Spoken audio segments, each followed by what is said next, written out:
For early access plus exclusive content, facilitated discussions, live one-on-one Q&As, and more, become a patron at patreon.com/BrucePointset.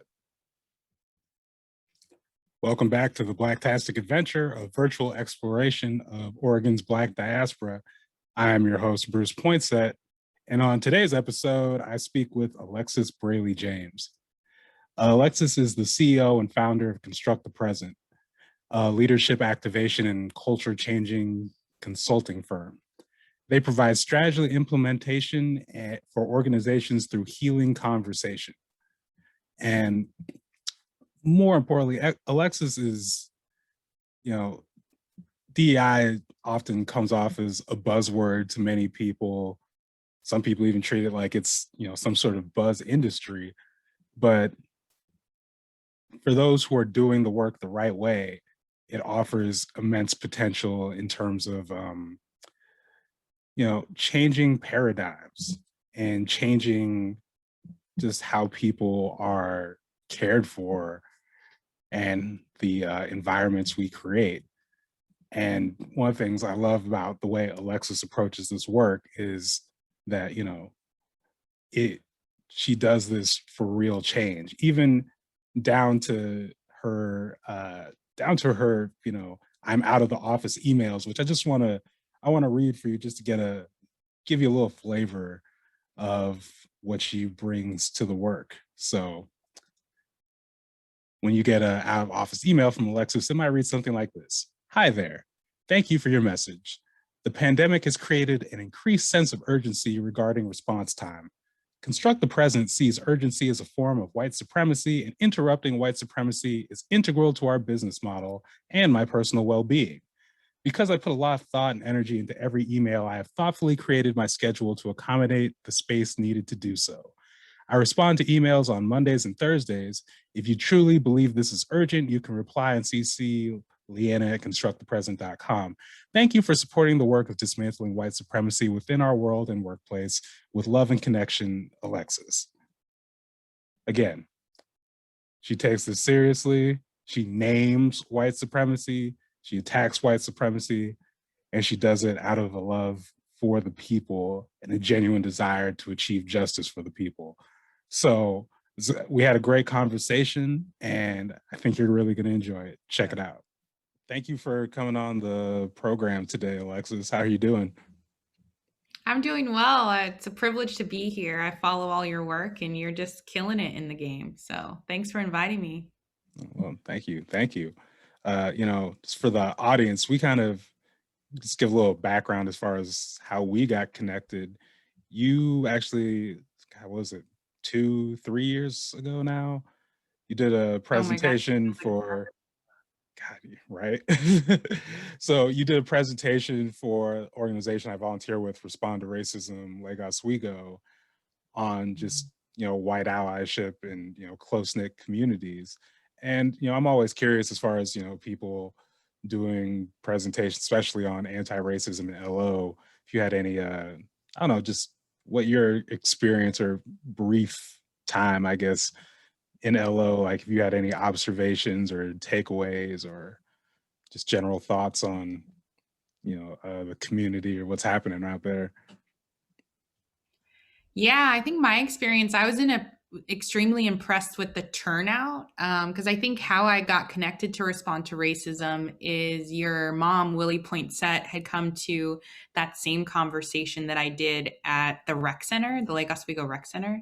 And that was like maybe 5 people. And then coming to Respond to Racism, where it was easily 30 plus, packed in that church, I was like, oh, wow, like these people are showing up. I think the conversation was interesting because I don't know if any action came out of it, but just the amount of people who are willing to spend their evening talking about white allyship on like a Wednesday or Thursday, maybe it was, that left me feeling hopeful. I know that hasn't necessarily been the whole experience. And especially recently, I imagine the people who are doing all those terrible things weren't in that room, Mhm. But yeah, I think that sort of highlights the nature of white supremacy, right? In that you can show up to a conversation and take no additional action. And that's totally acceptable. There's no kind of accountability to take what you learn and act on it. Yeah, I mean the optimist in me says, you know, it's a process. I also very much, you know, me, I'm a pessimist as far as some people definitely come into the room and there's no growth that is going to be happening.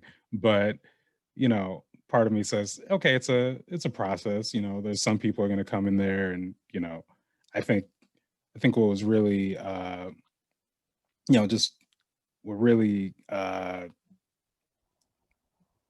the word I'm looking for?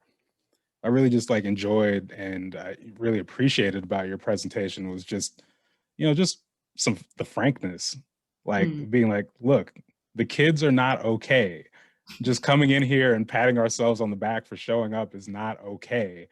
And you know, it seems like, of course, but so many people are just like when they come into these, especially these spaces where it's just a bunch of white people with a bunch of money, they feel like there's like a sense of intimidation to actually, even though the work is, you know, we're talking about social justice, we're talking about, you know, DEI, diversity, equity, and inclusion.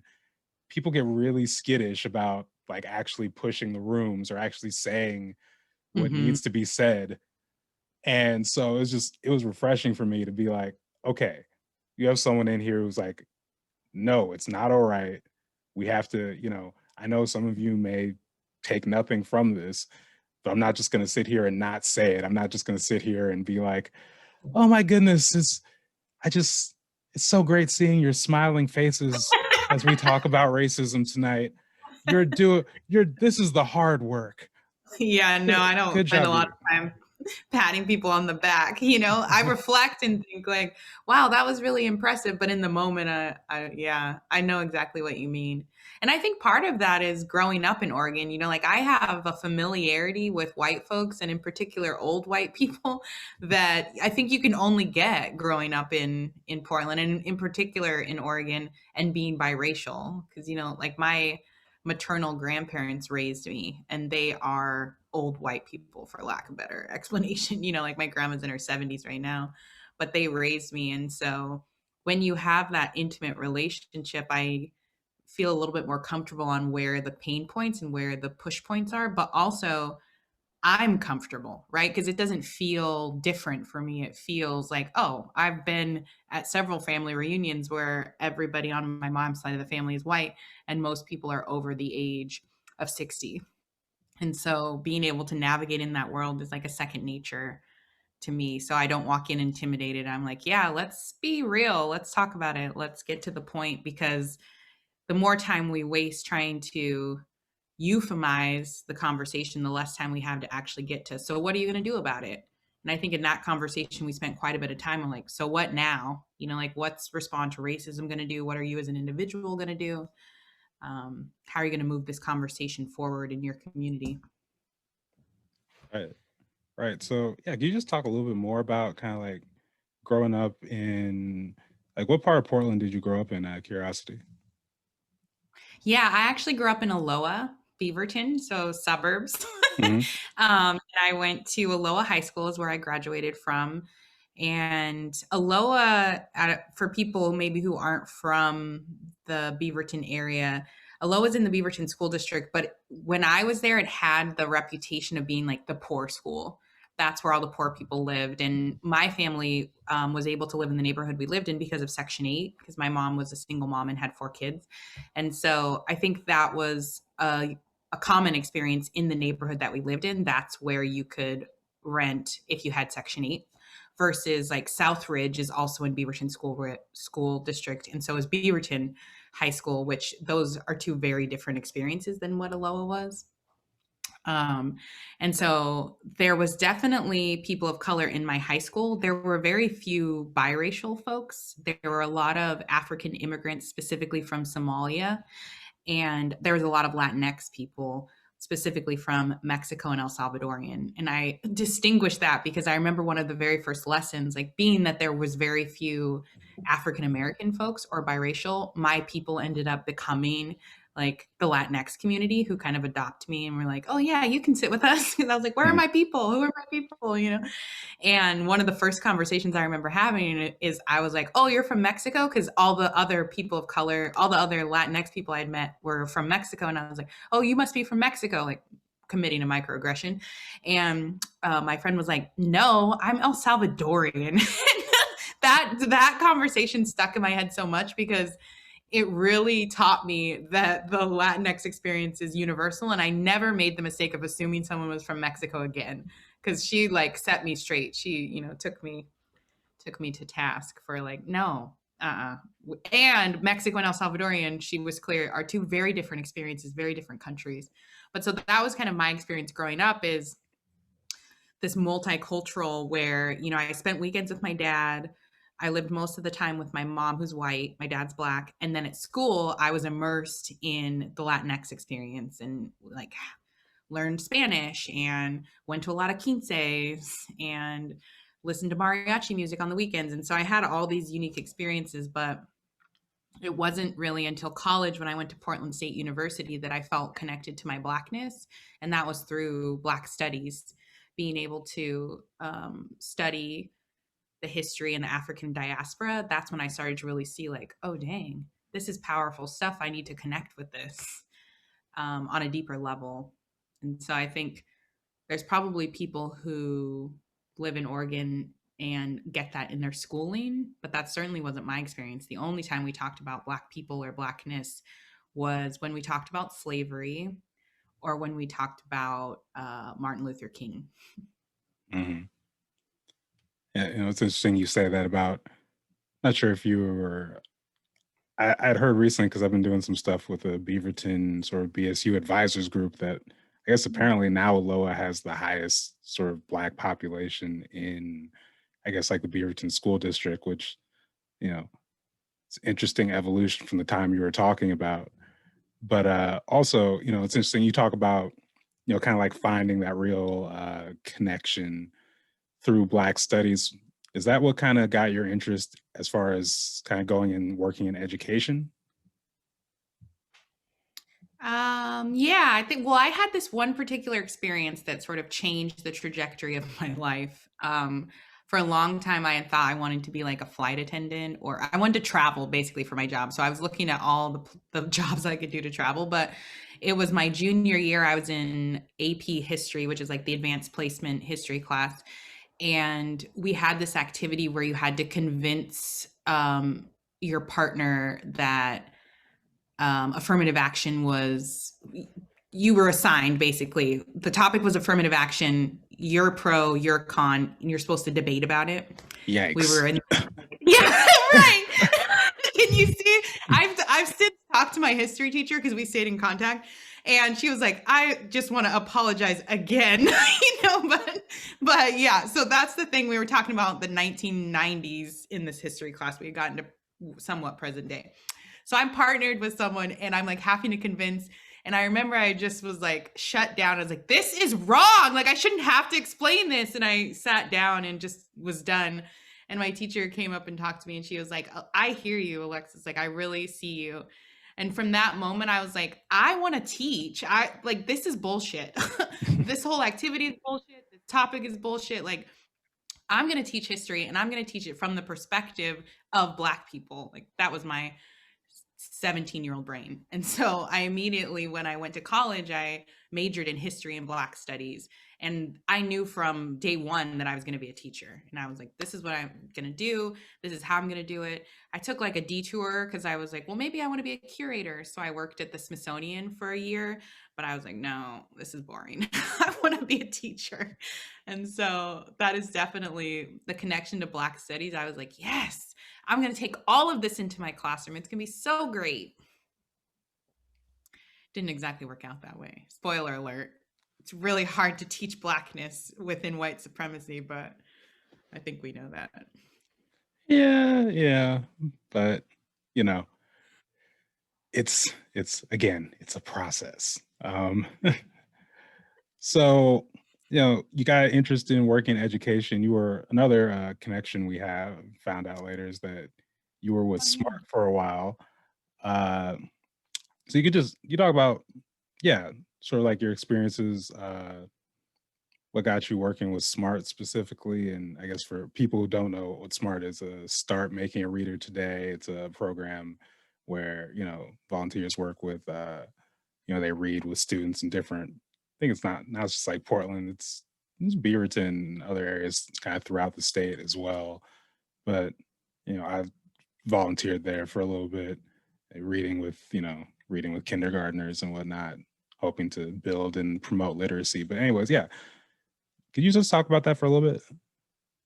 Yeah, it's a pretty magical program because we know that there's a big literacy gap, and it typically is disproportionately experienced, like most things, people of color and children living in poverty. So SMART works to address that. But I think for me, so I had gotten really burnt out in the education system because I felt like I was being asked to perpetuate racism on people who looked like me under the guise of like, trust me, it's what's best for you kind of thing. Mhm. But education is a very siloed industry, and it's people outside of the education industry, I don't think see value in what teachers do. So, like going from a teacher to an executive, you couldn't, there's no way people would be like, but you have zero experience in the corporate field, or going from a teacher to government, people like, but you have zero experience in government. It's reality being a teacher, or in particular being like an administrator, you're essentially a director of HR, but trying to convince people of that was really hard. So I needed kind of a stopgap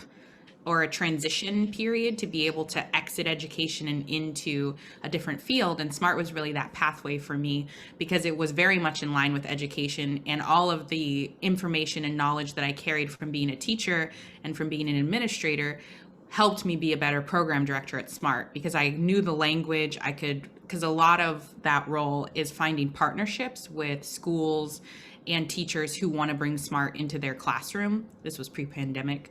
And so being familiar with both the pedagogy and the systems made me really good at that. And so during that work, I was able to add that value. And then for myself, I gained some real clear structure and knowledge around how to move DEI, or equity work, anti-racism work. There's so many words for it now, in an organization outside of the school industry. And so that it was like very much a symbiotic learning relationship for me. And I really enjoyed it. I think SMART is like one of the most legit places that I could suggest who like really lives their values from top to bottom, inside out. And I've experienced very few places like that. Yeah, no, that's awesome. So transitioning from that, uh, you know, you said sort of like you talked about having like a stopgap, and like Yeah. now you're your own boss with Construct the Present. Can you just Mm-hmm. yeah, can you talk about, I guess, where Construct the Present, like, well, one, what can you describe what your work is with Construct the Present, and for people who, I think that comes from an Alice Walker quote, if I'm correct, but could you talk about, I guess, yeah, where that name comes from? Yeah, so construct the present comes from an Alice Walker quote, that the quote is, look at the present you're constructing, it should look like the future you dream of. And so operating from our theory of change is like what you do today matters in how you get to where you want to go. That you can't just say like, oh, we'll get there eventually, or we're going to create a more equitable work through this process, but literally every day has to look like the world that you want to create. And so that's kind of where we operate from, and how I spend my late nights thinking like, did I do enough? Did I push hard enough? Did I ask the right questions? Did I hold people accountable? Did I hold myself accountable? Because I really believe like everything I do today directly impacts, and oftentimes the nature of racism or oppression is it's a drip method, right? It's not that we necessarily are making these huge changes today, but it's like one step. Like, oh, today I'm okay buying from Amazon, but then tomorrow it's a little bit easier to buy from Amazon because I did it today, and so how Mm. do I every day interrupt the systems of oppression? And that quote just really stuck with me, one, as a teacher, because thinking about the power that young people bring and the freshness that exists in wanting to really impact their experience. But then it also has just become the quote that kind of guides the way I see the world. And so when I was creating the company, it made sense for that to be the guiding force. And so building the name then from that quote, and always just amplifying Black women, right? Because Alice Walker is a Black feminist writer who's just phenomenal, writing The Color Purple, which changed like how we talk about so much of the experience that Black women faced. And what year did you start the company again? We started in about 2017, so what this is like almost 4 years old. We're walking, talking, eating solid food. Yeah, and was there any? Like I said, I know you talked about having sort of like a stopgap and everything, but with Yeah. everyone, when you jump into like doing your own thing, was there any fear, apprehension, and anxiety about you know I'm my own Yeah. Well, boss it's now? it didn't happen overnight, and I think most entrepreneurs talk about this, that it was like a very slow process, because when I left the classroom and I was working at Smart, I was still consulting with educational institutions. I was doing teacher training and facilitations, and Smart was always really supportive. I could take PTO off, or I could flex my schedule to be able to do that, keep my foot in that world. And then I started doing those conversations with Oregon Humanities, which exposed me to a wider industry. So I would be doing those things at museums, or doing that conversation at a corporate for a lunch and learn, or a legal team. Like I got to see all kinds of different industries, and I was like, oh, I really like this. And then it was from there at Smart where I went and worked at this company called Cascade Employers. And I really thought that, I think I've always wanted to be my own boss. Like being a teacher, you essentially in a lot of ways are your own boss. You manage your own time. You don't get to set your schedule, but what you do once the door closes, you kind of manage. And so it became really clear to me that I needed to just like do my own thing. And I think it was things just got so uncomfortable in being supervised that I ultimately was like, the only person who can supervise me right now is me. And I was very scared. I was like, how is this going to work? I'm like, I've never owned a business before, and it's a service industry business. It's not like an inventory. So how do you do all of those things? And so I did quite a few informational interviews with other consultants and asked, like, how do you take this work on your own? Because I've been doing it for other people for so long, but what does it look like? What does cost look like? What does my service model look like? And I think having those conversations really helped me build out my internal plan and process. And I just took some time to sit down, and this was from advice of a friend, and wrote out like all the things I knew about what it takes to create an inclusive organization. And then I worked with a graphic designer, and she kind of helped me put my information or put my thoughts onto paper in a visual way, which was really helpful, because then that menu, is what we called it at that time, really turned into the framework for my entire business. And obviously we've iterated a little bit on that and it's expanded, but being able to have someone take what I was thinking and draw it or create it on the computer, like I'm not an art person, so I don't know what she did, but do that and see it, I was like, oh, okay, I can do this. And that was 2017. 2019, I like fully was 100% in my business, because up until then I was like 50-50, 80-20. It gradually got more. And then I did that. And then the pandemic hit, and I was like, oh no, this is scary. Nobody wants to do live training anymore. Oh, I got to pivot to Zoom. And so I did that. But then June happened, and it was like, okay, I don't need to be worried about work anymore, because there's such a high demand, high need. But then I had to kind of refine my process, because before I was totally open to doing one-off trainings, like coming in and doing a full day, or doing a 90-minute lunch and learn kind of thing.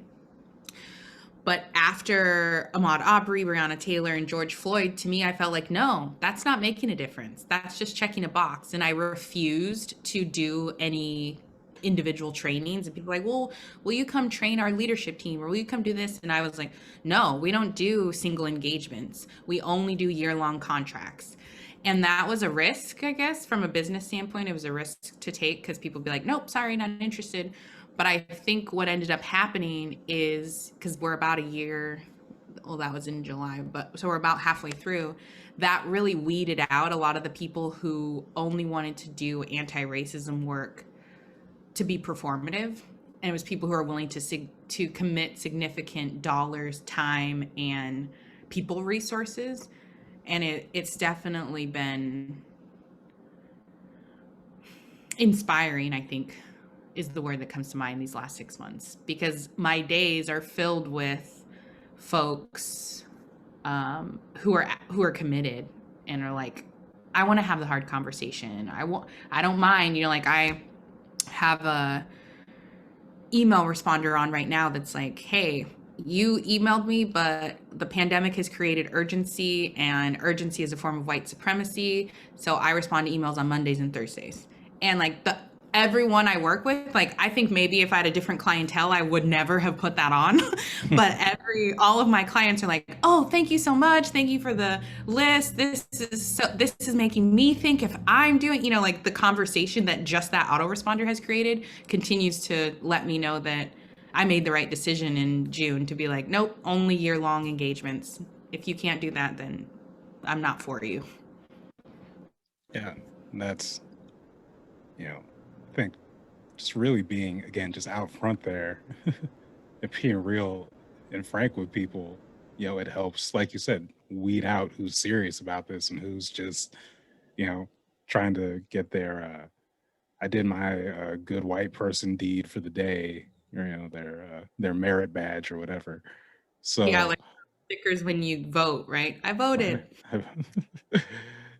could you just talk a little bit more about the specific services you provide? And before you do, I just want to, be transparent for the audience. Part of this is, I don't usually do like the infomercial portion of the show. I try to make this more conversational, but I get, as someone who's does some anti-racist organizing, I get asked all the time, hey Bruce, do you know someone who can do this, or do you know like what type of services do we need? So one, and I know Mhm. with you you have probably more, especially post last summer, a lot of times more business than you can take on. So I know that, not saying everyone flood Alexis, flood Alexis, but I also know you are great with referrals for people. So that's another thing as well. But yeah, can you just talk about the services that Construct the Present provides? Yeah.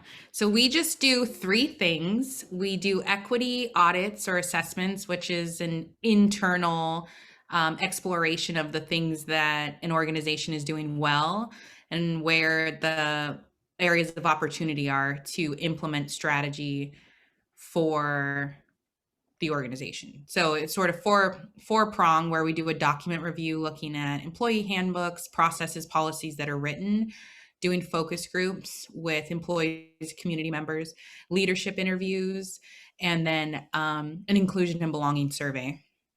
And so from that, we take those four data points, look for themes, and then provide feedback on a roadmap to go to next. And that's kind of where I suggest everyone starting, whoever you do it with. But really, I think the instinct is to automatically move to action in work, especially in workplaces. And I think then we make decisions based on reactivity, where someone may have said, I think this is a problem, or and I really encourage folks to make data-based decisions the same way you would around finances or business development or marketing. You're not just going out there and saying like, oh, I think this is a good idea, let's try it. You're like getting the data, you're doing the research, you're hearing from the people who will be impacted by it. And that is what I suggest in the equity audit. And then the second service we provide is like that strategy framework, how to operationalize DEI work, whether it's creating internal processes, structures for HR, your internal steering committee, leadership activation and cultivation. Those types of things fall into that strategy piece. And then we do training. And so we only do training with clients who have taken advantage of other services, unless someone wants to sign up for like a 6-part series or a year-long commitment. Because what we know is people's minds don't change after 2 hours, 4 hours, or even 8 hours of content. It takes ongoing work. And I think, yeah, those are the 3 things. And occasionally we consult with people on different tasks, but that's rare. Mhm. Mostly because I think I'm not trying to sound like elitist, but I think there's so many talented people who are doing this work that I've worked really hard to find my lane and what I think that I know the most about, where I can add the most value, build a team around that, and let other people do what they do. And so that's kind of that referral, not only for capacity, but saying like, it sounds like what you do might fit into this person's wheelhouse. Let me connect you, or here's their information. Like, I think you'd be a better fit for that. Yeah, and I think, again, something I just really appreciate about your approach is that level of one intentionality in terms of like just, you know, purpose and, doing this work the right way, but then also not recreating some of these, I was just problematic sort of like capitalist constructs within DEI, because I know for me personally, it's something that's been frustrating for me to see with, a lot of just, going around to different spaces and seeing people who, basically kind of turn it into this like cottage industry for themselves, where it's just, hey, I know the phrases of the day, Yeah. and come, again, we kind of talked about at the beginning, people who will basically just come make people feel comfortable and not Mm-hmm. really disrupt the systems, basically set it up to where, hey, keep coming and talking to, we're going to do this multi-series or this multi-part series on bias, where you end up having the exact same conversation and listening to white people say ridiculousness and not get challenged And each never session. actually talk about race, right? Yeah. You talk around it in this like unconscious bias. Like, what is that? I don't do unconscious bias trainings. I get asked all the time, like, oh, will you send us your description for unconscious bias? I'm like, I don't do unconscious bias. I do anti-racism. I do white allyship. Like everything I do names race in the title, and not to be exclusive of the other forms of oppression. But what I find is people are the least likely to talk about race. They'll Mm, talk about everything else: classism, ableism, sexism, transphobia, and never want to talk about anti Blackness.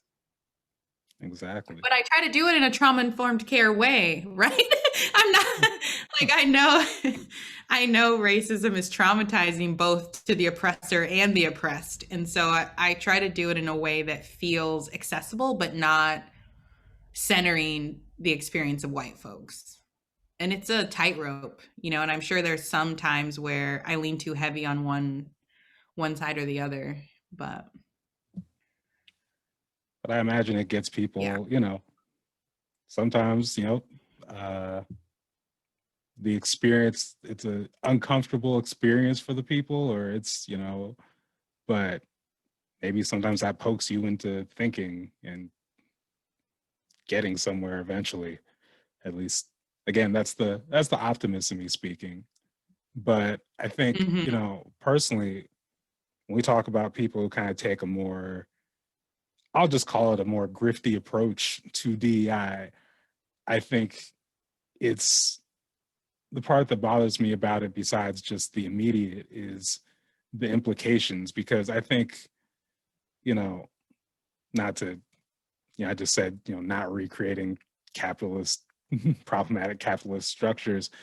But I will say that I think when I look at like industries that have quote unquote growth potential, or, I do look at DEI Mhm. and say, this is a thing that, one, we're talking about a problem and issue that is hundreds of years old in the US and thousands of years old, et cetera, et cetera.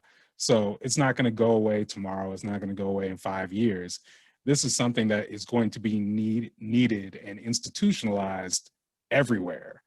And as you said, there are Mhm. so many people in, who have specializations and are doing this work at a really high level and doing it from the right place.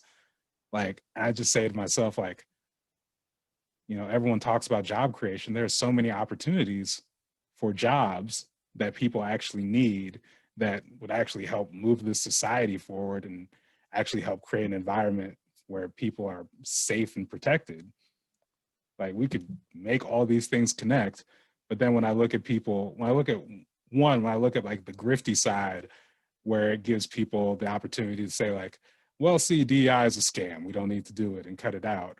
And then there's the other side, you have, like, the Trump administration basically like putting out some decree or whatever saying we're going to just cut the funding for DEI training and whatnot. And I say, even though there's this opportunity, I also recognize that, it's kind of in a fragile place where bad actors could easily kill this before we get to see like the potential of what it really has to offer. So that was Mhm. I was going to lead that into a question and not just a rant about, uh, again, the implications of DEI as an industry. But do you have any thoughts about that in terms of just, yeah, the Yeah, I future? think I've been having this conversation a lot recently, because I think there's a few different things happening. One, there's not enough supply, right? A lot of companies and organizations have expressed that they've reached out to everyone they can and no one's accepting new clients. And I know that's true for me. Like, we're booked until July, so, there's that. But I think also as an industry there's this tension point of how do you ensure that the people doing the work are authentic and intentional and not, snake oil salesmen. I hope that doesn't have like historical racist meanings. I should Google that. But or this like grifter mentality. Um, because there were a lot of people in July and August and September who had maybe been doing organizational development or coaching and then suddenly put DEI on their website or on their resume and were like, oh yeah, I can do this, or had previously been doing gender work and now it's like, oh, I can do race, I can pivot to that easy, it's the same thing, right? And so that has the unintentional consequence of creating mistrust within the industry, and then organizations, companies are like, ooh, I don't trust this, how can I know that this person is good at what they do, essentially. And I think within the industry there's been tension of not wanting to create barriers for folks, like, oh, you have to get a certificate or you need to have done this and this. So how do we have this industry that then doesn't reproduce the same white supremacist ideals or gatekeeping that every other industry does? And so I don't know that we've come up with the solution yet. I think in my mind, the best way to learn is by doing and aligning yourself with people in the industry who have been working and being mentored and being willing to take maybe a lower salary or a pay cut in order to learn to do the work rather than going, just taking a lateral move. But I think it's been difficult for those of us who are in the industry to scale, because I think many people were solo entrepreneurs, just an individual taking contracts and managing our own schedules, managing our service offerings, doing all of the touch points from client development to client exiting. And scaling that is really difficult when you haven't written down everything you have.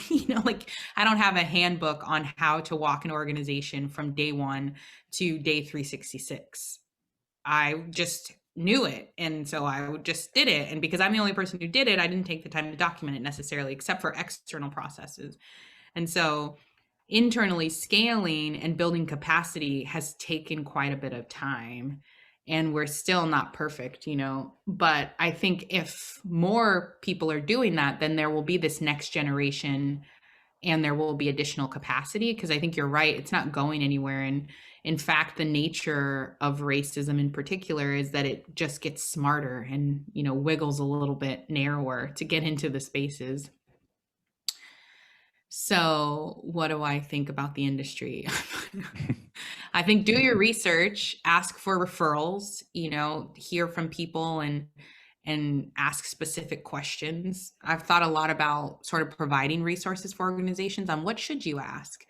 And I think asking if the org or the company has project management experience, organizational development experience, and then, how they approach conversations about race and racism. Because the biggest feedback I hear, and oftentimes people call me after the damage has already been done as like the fixer, but people come in and create this division among folks of color and white folks, unintentionally or intentionally, I don't know, and then leave. It's like, let me just drop this bomb. You oppress these people.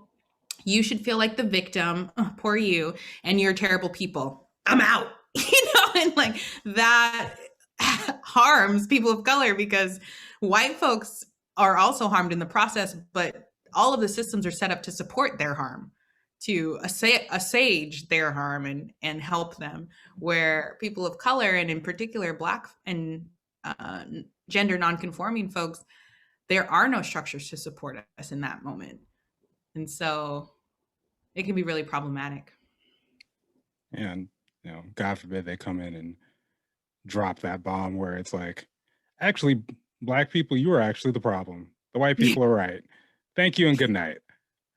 I'm not saying I have any stories about that. Anyways. Yeah. But I think that's another nuance that I just experienced with a client of further developing this mindset that there's something wrong with Black people.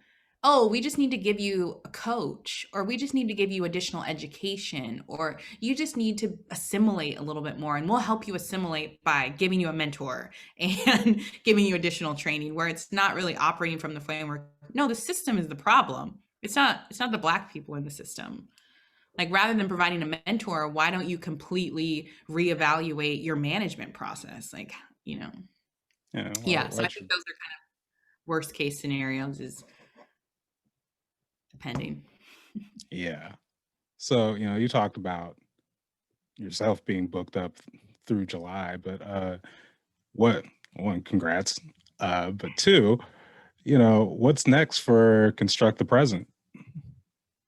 Yeah, well, we are working really hard on developing some digital content, because I think what we've seen from our clients is, you go through the training, you create the strategy, and then you have new hires. And if you don't yet have the capacity to hire someone internally or to provide training on an ongoing basis, how can you give people an opportunity to continue their education in a way that's structured, but also self-directed? And especially now during the pandemic, it's like, okay, if we're going to be on Zoom anyways, what are ways that you can continue your learning in a self-driven model? And so we're working on developing an online platform of content that we could sell licenses to, and people could have access to the information, sort of democratizing the education that you can do it at your own pace. Awesome. And Well, more community conversations, because I think that's the work that energizes me and gets me excited, is when someone is not being paid to attend a training, when they're doing it on their own time for their own passion. Yeah. Well, yeah, again, that's, I'm gonna definitely be on the lookout. And yeah, I just want to thank you again for, taking the time, sharing your story and your insights. Cause again, especially from both a just social standpoint, but then also from, industry professional standpoint, like this is such a key thing, happening within so many workspaces, so many educational spaces. And, how, it's kind of like the devil's in the details, like how this happens is going to be very influential on all of our lives going forward. So, as again, appreciate people like you on the front lines of it, trying to do this work the right way and trying to not just do it the right way for yourselves, but doing it the right way so it opens up opportunities so other people can, you know, do this work, and we can actually have like an ecosystem and infrastructure behind it that makes it sustainable and effective. So yeah, thank you again. And um I'll figure out a good sign off one of these days. But yeah. I don't know. You gotta come up with one. That'll be your signature. Yeah, yeah. So yeah, Alexis Braly James, everyone.